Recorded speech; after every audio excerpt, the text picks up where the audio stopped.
Hello. Okay, so let's do the demo of the application. How does this work and everything.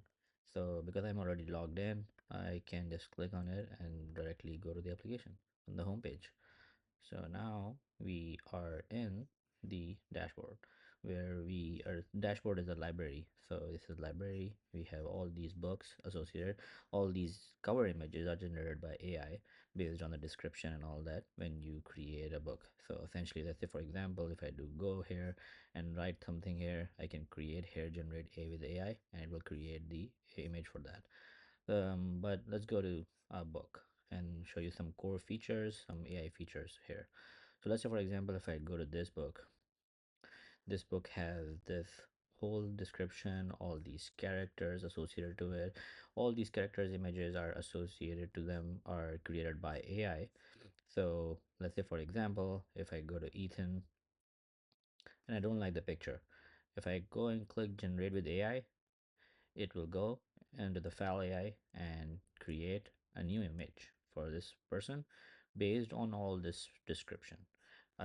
Yeah, seems very good. So let's see, update it and characters updated.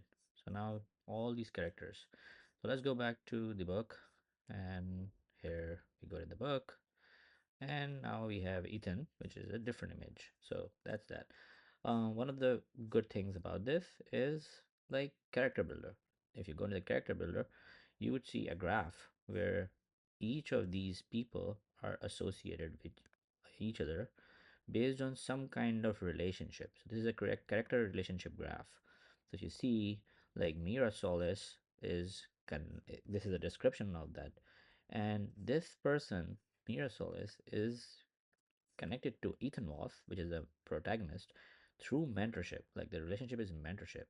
You can, what happened is like if you change the description of their relationship here, based on this description, the autocomplete will going to change on the story.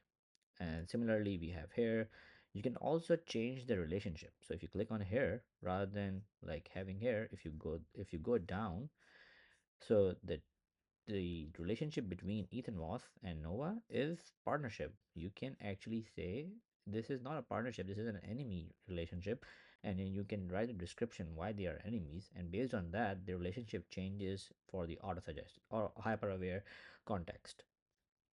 So that's that. That's a character builder. You can create new characters associated, and then all of these will become alive. Now you can go to story editor, which is our main story editor. Here you can see we have a like a beautiful story editor, very plain, not complex, but all this. But what you have here is like few different things. One of this is like you can choose between different models. Right now we have integrated OpenAI's GPT-4o, Claude, and Gemini. I'm using GPT-4o to write this novel, but if you see, this is a novel, so this is going on. So let's me show you few of the features which the big you can see if I start writing. This is a dark night. Now it should show me a different suggestion of days on this. So see that the suggestion changes, fill with the whispers and all this like based on whatever is going on. But the good thing about this is that this is a narrator's perspective. But what if I want to create a dialogue between some characters here and see how does that go? So for example, so if I go here and press this button, it says generate dialogue. So if I click on this, it asks me what kind of like characters you wanted to generate the dialogue between. So for example, Ethan Voss, which is the main character, and I wanted to create a dialogue between Nova. Nova is the alien, or not alien. Nova is actually the AI companion Ethan has. So for example, if I say like here, the description of the dialogue between them is that could a dialogue, a funny dialogue between Ethan and Nova about the mission and their journey to the new world. So goes and starts generating. So behind the scene, you start generating, getting the context ready, and see like what can we generate. So yeah, so now here, if you can see after this, like we have created this whole new dialogue based on what like I have provided.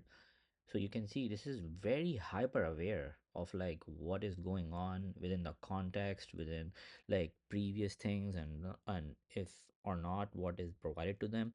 One of the things which you can see here is that this whole thing is generated based on a certain context. And the context is like the whole book detail, the world detail, the characters, the connections, and all that. So if you see, you would see some association here with the like with the characters, um with the world's details. So for example, here you would see, I'm sure the Alvarians and Advale would make for a most appreciative audience. So if you see here, like if I go to the main overview and see, you would see that like this is associated to Kinara. Kinara is the world. So let's say for example, if I go to the worlds, also this worlds is actually like all these worlds are different worlds associated to different things. So this Kinara world is associated to the book I already opened. So now if you see races, in the races you would see the Elvarians. And this is where I am like very fascinated that like once you provide very good amount of context like to the autocomplete, it is hyper aware like what kind of things they wanted to generate rather than just bland autocompletes to create the stories. It actually knows about the what is the thing going on, what is the context, and what do you want to generate rather than just generate basic garbage and does not have anything to do with the story. So because it does know the novel was associated with the Kinara world, it knows that the Elvarians and Edravels are actually the races and species in this world. And that's why they were able to reference in the book, in the book's dialogue. So if you go back to the story editor, you would see that that it would they were able to do Elvarians and Edravale because this was associated to that world. Otherwise, there is no mention whatsoever here about these races. And this is the reason why we are calling it hyper aware autocomplete, not just generic autocomplete. Similarly, let's say for example, if you want to change this narration tone, like this is not a dialogue, but let's say for example, this is a narration. So if you want to change this narration to more of like gritty or sci-fi futuristic, so let's say for example, sci-fi futuristic. So I can just click here, and then boom, it changed.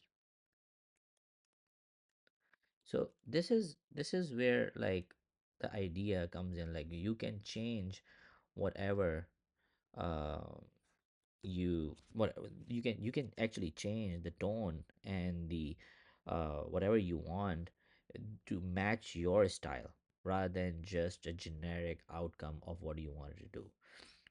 So these are some of the basic AI features, and like yeah, we are working current. I am currently working on this, and then I am trying to create like these new templates where like people can start from a template, and I'm also trying to create like a new thing here, which is right now like the characters are actually just static, but in the future like this partnership can evolve. So for example, they might be in these relationships and these characters can evolve in the future. So for example, in right now in the first chapter they are like partners, but like after chapter 5 maybe they become enemies. So there would be a timeline. There would be a timeline of the book where you can drag the timeline, and you would see that based on where you are in the timeline of the novel, these relationships would actually show different aspects, and this graph would update live when you drag the slider on the timeline. So that's the idea.